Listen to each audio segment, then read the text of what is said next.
Hey guys, I hope you're all having an amazing day. So today I'm super excited to be sharing with you my top 10 killer tips to get the most out of killer in Dead by Daylight. For those of you who've tuned into my Dead by Daylight streams, you would know how much I've been wanting to film tips and tricks and guide videos for Dead by Daylight, but unfortunately due to time constraints I've only been able to smash out the pinhead guide, which I posted a while ago, which I will link after today's video. But for today we are doing my top 10 killer tips to help you guys get the most out of killer in Dead by Daylight. If you do want to see more videos like this, be sure to leave a like, subscribe, and leave a comment if there are any tips that you think I missed. Alright, now that we've got that out the way, let's get straight into the video. My first tip is to play to the strengths of the individual killer that you are currently playing. As of the time I'm filming this video, there are 27 different killers in the game, all with their own unique strengths, weaknesses, and playstyles. Therefore, it is very important that you take this into consideration when trying out a variety of new killers. To explain this a bit better, I've selected 4 killers you can unlock relatively quickly, all with very different playstyles, to show you that when it comes to Dead by Daylight, one shoe does not fit all. First up, we have the Trapper, who is a territorial defender that requires planning and preparation. If you try to pressure the survivors as soon as the match starts without setting up your traps, you'll most likely encounter difficulties against skilled survivors, as other than his traps, he doesn't have any other significant chase ending capabilities. Therefore, it is very important that you take the time at the start of the match, even if it means you give up a couple of gens, to get set up so that you can reap the rewards later in the game.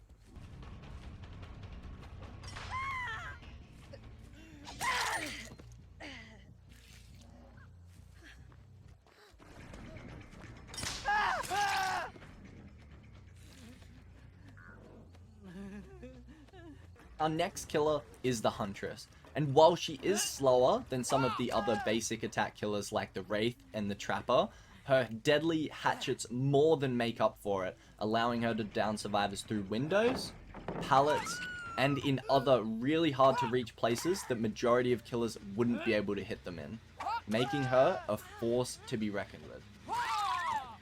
Thirdly, we have the Wraith, who plays completely differently to every other killer we've mentioned previously. He's extremely mobile and extremely stealthy, making the hit and run playstyle extremely effective on him. Furthermore, his speed and mobility allow him to traverse the map and consistently pressure survivors, always keeping them on their toes.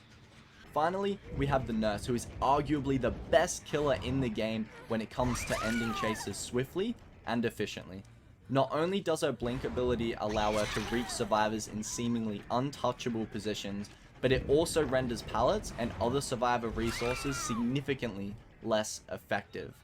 Due to these strengths, it's not as beneficial for her to hit a survivor and then go and pressure the next like the Wraith, as her abilities allow her to end chases super quickly, making it much more effective to stick to one survivor, down them, and quickly move on to the next. For tip number 2, beamers are your friend.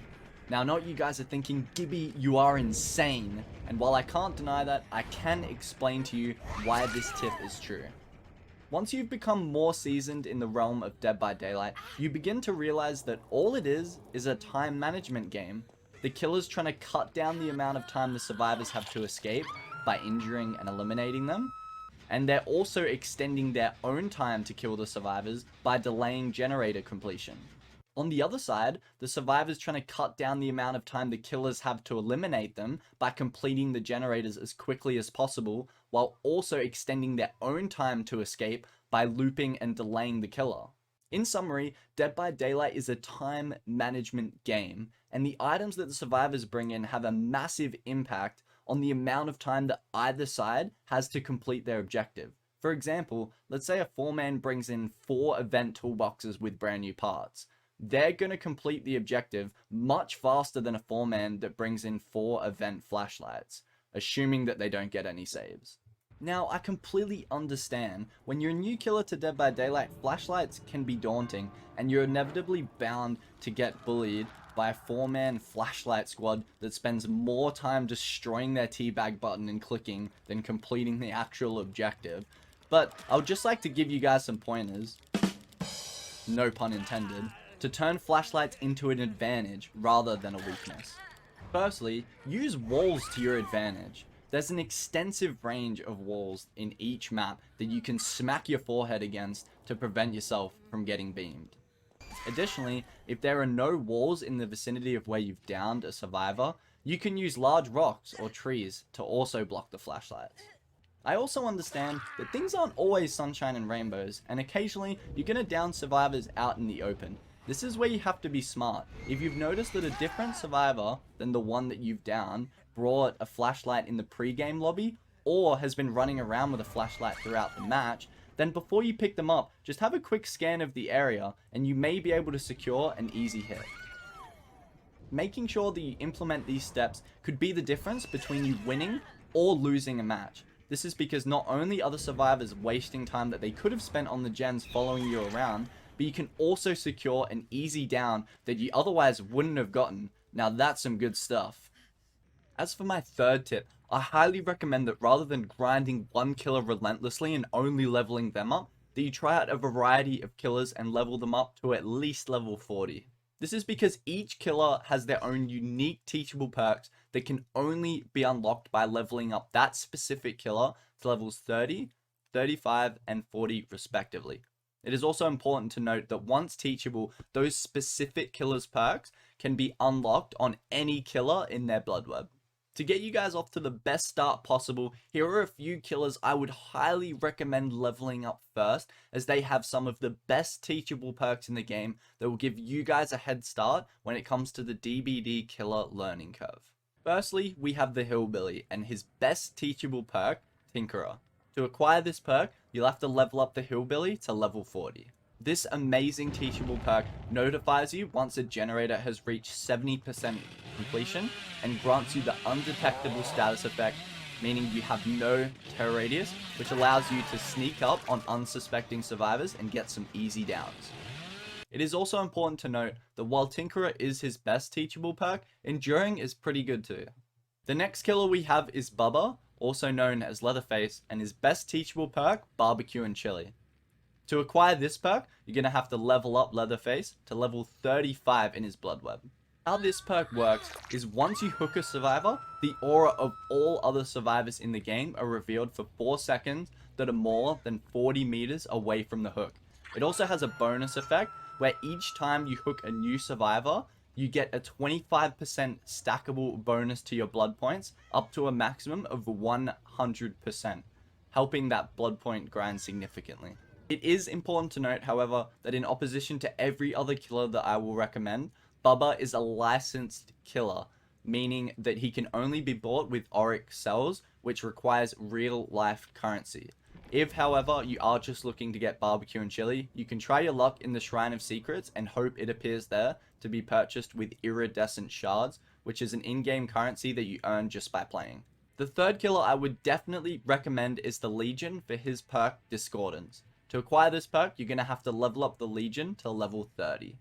How this perk works is it marks any generator on the map within a 128 meter range with a yellow aura when it's being worked on by 2 or more survivors. This is a huge amount of information, and personally, I find this perk to be a lot more consistent than Barbecue, as it doesn't rely on you getting consistent hooks to get that crucial information. The fourth killer on this list is the Clown and his very strong gen regression perk known as Pop Goes the Weasel. To obtain this perk, you're going to have to level up the Clown to level 40. This perk activates after hooking a survivor, and how it works is it allows you to instantly regress the next generator you damage by 25%, which is huge. As you can see in the video, I have compared regularly damaging a generator to damaging a generator with Pop Goes the Weasel that has the same amount of progress, and as you can see, the results are pretty insane. It is also important to note that while I have highlighted Pop Goes the Weasel, Bamboozle is also a very strong clown perk. For the fifth and final killer, I would highly recommend leveling up the Hag for her teachable perks, Hex Devour Hope and Hex Ruin. These perks are unlocked at levels 35 and 40 respectively. Hex Devour Hope can be one of the most game-changing perks in the game, and how it works is once a survivor is unhooked, it grants you a totem, assuming you are a certain distance away from the hook, and as you gain more tokens, it grants you speed, insta-down, and the ability to kill survivors by your hand. Hex Ruin, on the other hand, automatically regresses generators that aren't being worked on at 200% the normal regression speed. As you will see, I did a similar experiment to what I did with Pop Goes the Weasel, and here are the results. For the experiment, 2 separate generators were worked on by 2 survivors for 30 seconds each. The first generator with normal regression speed took 4 minutes and 3 seconds to regress back to nothing. The second generator with tier 3 Ruin took 1 minute and 44 seconds to regress back to nothing, which is a difference of roughly 3 minutes, which is absolutely massive. Tip number 4. As a killer in Dead by Daylight, it is imperative to know when to drop chase and when to commit to a survivor. As you can see in this gameplay, Tinkerer activated as I was mid-chase and I decided to commit to the survivor. Let's see what happened.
What I should have done differently is used one of Wraith's major strengths, which is the hit and run playstyle. What I should have done is drop chase when Tinkerer activated, pressured the survivors, got an easy down, and prolonged the match, allowing me more time to eliminate the survivors.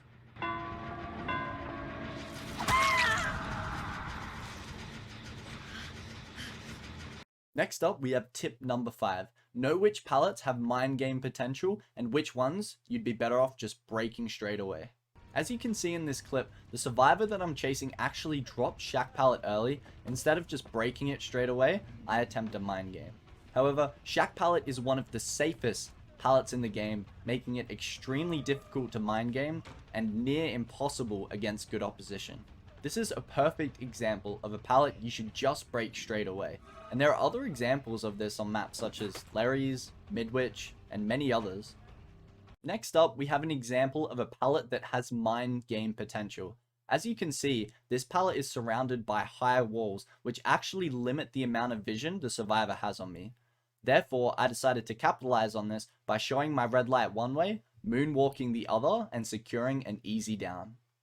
While we were on the topic, I thought I would discuss breakable walls as the situation is very similar.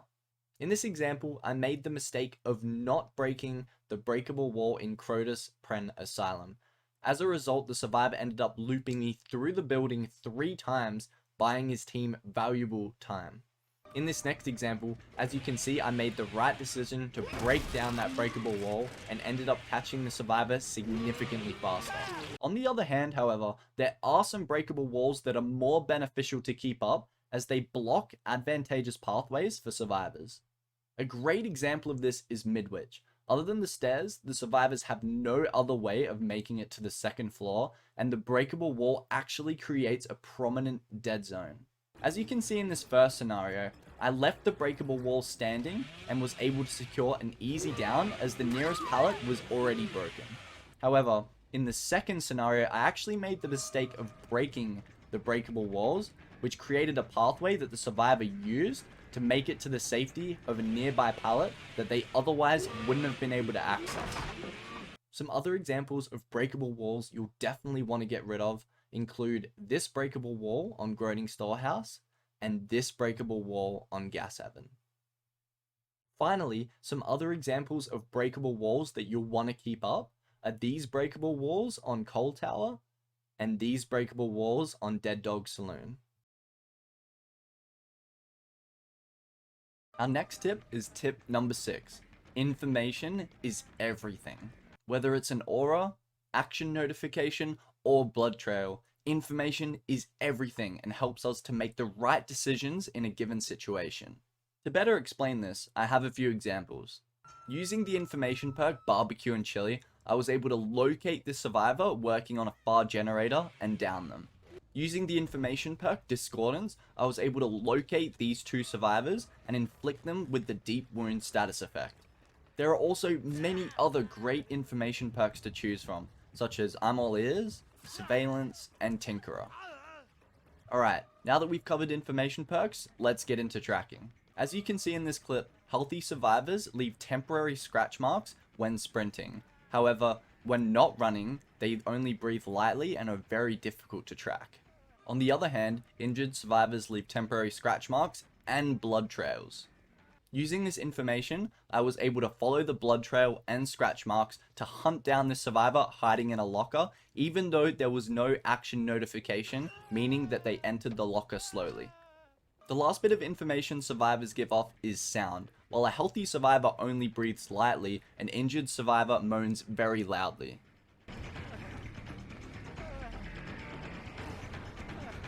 In this clip here, I actually ended up running straight past a survivor hiding in the next room as they were healthy and giving away minimal information to help me track them down. However, this injured survivor hiding in the same spot was moaning loudly, making it easy for me to hunt them down. Tip number 7. 3-gens are an absolute game changer, and you should try your best to create them whenever possible. What is a 3-gen, you ask? A 3-gen is the situation in which the last 3 generators uncompleted in the game are within close proximity of one another, making them much easier to defend.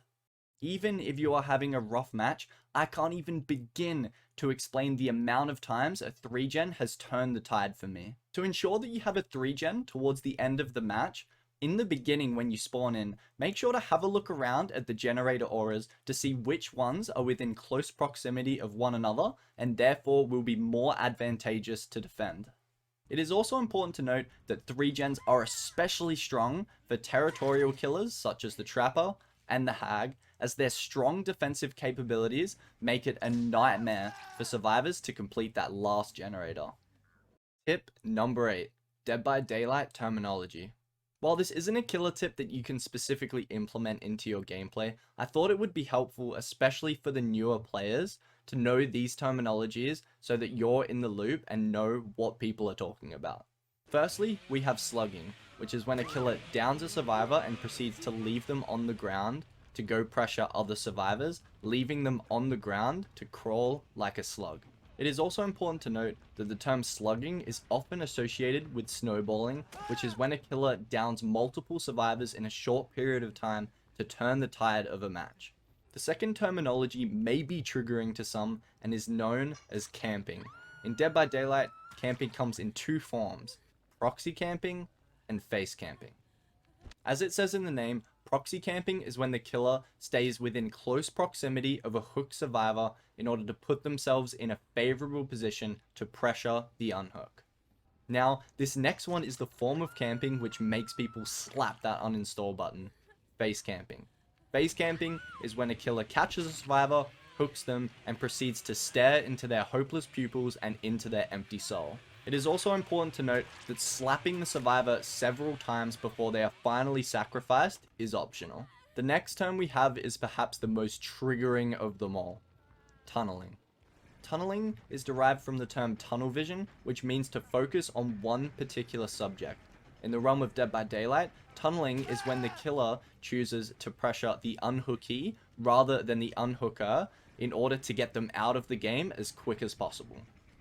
This strategy is often frowned upon in the DBD community, but like it or not, it is a viable strategy which often leads to a more universal terminology: descene. Tip number 9. Which killer perks to choose and how to choose them. For those of you who are newer to Dead by Daylight, there are currently 93 different killer perks in the game, which is a lot to choose from. So, to help you guys with your selection struggles, I've created 4 categories which every single killer perk in the game falls into. As a rough guide for a new to intermediate killer, it is recommended that you choose one perk from each of these 4 categories.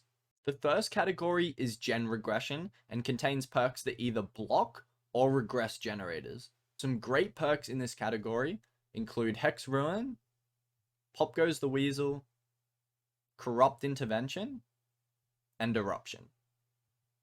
The second category is Information and contains perks that provide the killer with extra information as to where the survivors are or what they're doing. Some great perks in this category include Barbecue and Chili, Tinkerer, Discordance, and I'm All Ears. The third category is Lethality / Killer Buff and contains perks that boost the lethality of the killer either directly, such as exposing the survivors, or indirectly, such as reducing the terror radius of the killer, which makes it easier for them to get that initial hit. Some great perks in this category include Hex Devour Hope, Save the Best for Last, Enduring, and Brutal Strength. The fourth and final category is Survivor Slowdown / Survivor Debuff, which contains perks that slow down the survivors in some way, shape, or form. Some great perks in this category include Thanatophobia, Sloppy Butcher, Fearmonger, and Blood Echo. On to our final tip, tip number 10. When you are trying out a variety of new killers, I highly recommend that you don't use any add-ons, and I'll now explain why. Add-ons are named exactly after what they are supposed to be, add-ons. I guarantee you that if you're trying out some new killers and you use really strong add-ons, that you're going to become reliant on them, and rather than add-ons, they're going to become a necessity. And no, I'm not saying to strictly never use add-ons, but while you're in the learning stage of a new killer, it will be much more beneficial to learn the core mechanics, playstyles, strengths, and weaknesses of that killer as its authentic self, rather than with temporary patches to cover up their weaknesses. Okay, I know I said top 10 tips, but I thought I would throw in this bonus tip at the end as it is very different to all of the others. Bonus killer tip, play Survivor. If you guys didn't think I was crazy before watching the video, you definitely do now. I could not recommend enough when you're a newer killer to Dead by Daylight trying to learn the ropes that you don't neglect the Survivor side.